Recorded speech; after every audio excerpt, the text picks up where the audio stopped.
What's up, cons? Welcome back to the Mateo Peace Experience. I am your boy as usual. Today I'm not saying like today I made something up, but today I'm gonna share with you guys a little exercise that genuinely, well, one, is pretty fucking productive for you and it's pretty good, and two, can very quickly tell, or either show results whether you're happy or not happy with the results in what you have in life. This is like a watered down version of my dopamine detox that I took recently. And one of the key takeaways from that, which will come in a later video, one of the key takeaways was quite literally that I found out, despite my incredible gains in the gym, despite everything I'm grateful for, obviously. I love everything I'm grateful for. I'm super grateful for what I have. But what I found out is that I wasn't quite happy. In fact, I wasn't happy, but it was okay. I literally was journaling to myself. I realized that I am unhappy, and I'm very, very, very fucking okay with that, which not a lot of people are.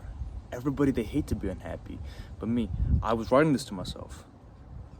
I can use this unhappiness as fuel. Specifically, I was unhappy about other aspects of my life, which hadn't seen as much improvement in the gym, business, mostly. It was the big mainstay.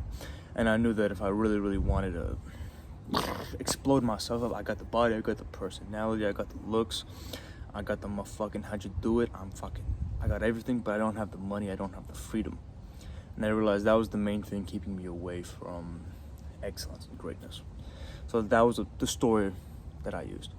Now, I strongly recommend, I'm going to say it right now, and I'm also going to say it in my dopamine detox video when I edit and make it later. If you really want to find out if you're happy or not, it is a fantastic fucking way. Dopamine detox. You get rid of all the needless bullshit that you scroll on your phone that just distracts and deludes your mind. It is a little painful at first just to get rid of it, but it's so fucking worth it. It's unbelievable. It low-key felt better. You feel more in tune with yourself. You feel more like you when you're off of these fucking things. If you don't have access, give yourself access to all this instant shit in your brain. So what I found out is that I wasn't necessarily happy.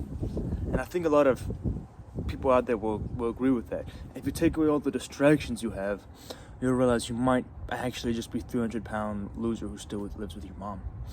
Now, if that's you, RIP, shout out homeboy. Everybody give a shout out homeboy out there. But maybe you're just a skinny guy who spends too much time on Discord. Maybe you're just a guy who genuinely just doesn't have the confidence to get bitches, so he just deludes himself and just scrolls, because as long as you're scrolling, as long as your brain is stimulated, you're not thinking about where you actually are. So that's an amazing part of the dopamine detox, is literally just you realize what you are and you realize what you could be, and you realize that you have more than enough ample time and more than enough ample energy and more than enough motivation and discipline to go be that fucking person. That's what a dopamine detox was for me. Now, if you don't want to do the whole thing, or you're waiting a while, maybe you're on vacation, you can't quite really bog down to 2 or 3 weeks to do this, the dopamine detox, there's another practice you can do. And it's just for, this 20 minutes, you can do it for up to an hour, and it's literally just, the 20-minute one, what I used to do is I would literally, when I come home, I'll put my phone and all the other electronics in another room, I'll throw my bag on my brother's bed, because he wasn't home yet, and then I would take my chair, go over, we have this little workout room, which is just 2 dumbbells, a bench, and a Peloton and a rowing machine. That's literally the workout. I'm in a PlayStation up there as well. Alright, and then I'll put my chair in there and I'd stare at a blank fucking wall. Why? Because honestly, it's the quietest point in my fucking house. It's fucking quiet as shit. It's the quietest point. It's isolated away from everybody else. It was nice. So I would literally do that, and I would just stare at the wall for 20 fucking minutes. Now that sounds a little insane, but I promise you, it is fairly fucking useful, because then you just think, and then you don't have anything to distract yourself. I think 20 minutes, it goes by super fucking fast. It goes by really fast, trust me. 20 minutes, you just sit there and think. And then you just think about yourself, or think about what you did today. It's like, man, I could have done that better, or I could have done this better. Well, you know what? Why would I try a little bit extra? Why would I just do that much more when I could just do this fucking much more, and I know that I'm capable of that? That's the kind of shit that it brings you. And then another thing is like hour-long plus blocks, or honestly, you can make these short as well, where you just are not on your fucking device. It's very, very simple. It's very fucking simple, but it works. Like, genuinely, at least once a day, I would say, have a 2-hour period where you're not on your phone.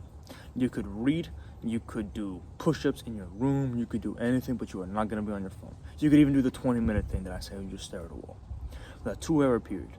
And I guarantee you, I fucking guarantee you, during that 2-hour period, you will feel so much better than yourself after a 2-hour period of having access to any device.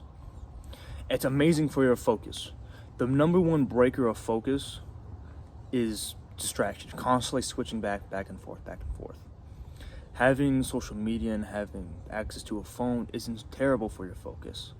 If you're really focused on Instagram for 30 minutes, and it's bad, yeah, because there's a bunch of shit on your phone that keeps going past. So it's not amazing, but the worst thing is switching back from being around here, then, urge.